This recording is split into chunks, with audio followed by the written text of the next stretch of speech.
Perhaps nowhere is the saying, necessity is the mother of invention, more true than when you're talking about cancer. Very often a cancer patient has two choices, try something new or die.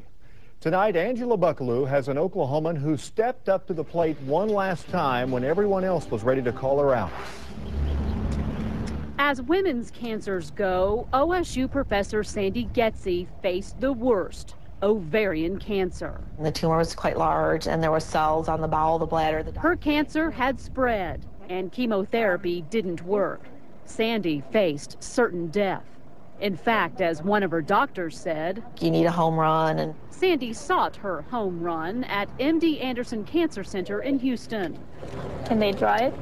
And oncologist Dr. Michelle Donato, who had an innovative but risky theory about a new way to treat ovarian cancer. Maybe we can change the patient's immune system for somebody else's, and maybe somebody else's immune system might kill the cancer.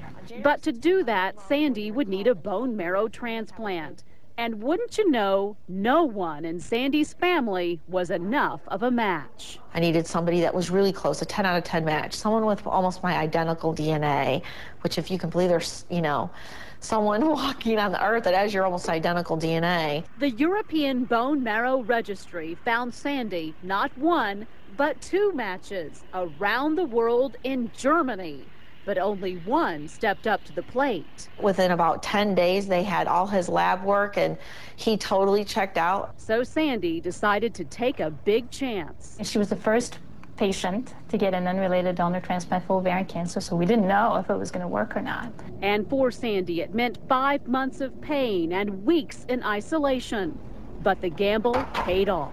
It's clear CT now. There's not a sign of cancer. Her tumor went from this to this, just a speck of non-cancerous calcium remains. The bone marrow transplant did the trick. To have a cancer shrink without chemotherapy over a 2-year period is a big deal. If it worked in one person, it's going to work in others. And I've got 3 next year. Like maybe ovarian cancer patient Susan Wells at MD Anderson, looking for her home run. I'll have an unrelated bone marrow transplant. She told me it's because Sandy did it first that she has a chance now. And to Sandy, she says, thank you very much for all that you've done and all that you've gone through. This is like so nerve-wracking. Not just Sandy, of course, but the unknown German as well. My bone marrow donor is coming in from Germany, so we've waited 27 months to meet him. So, yeah, he saved my life. There he is, he's smiling. He had a long hair bun. Oh my God,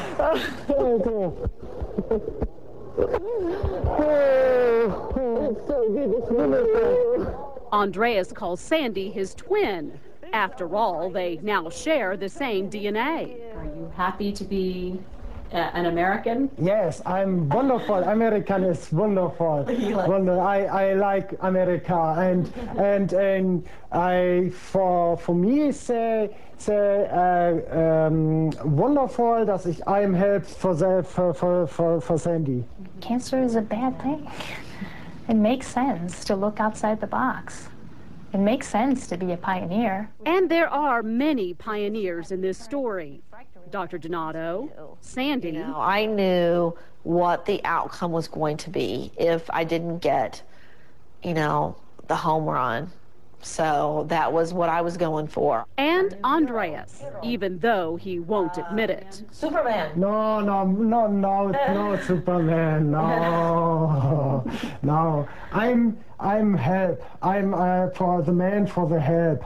I'm not Superman. He's very modest.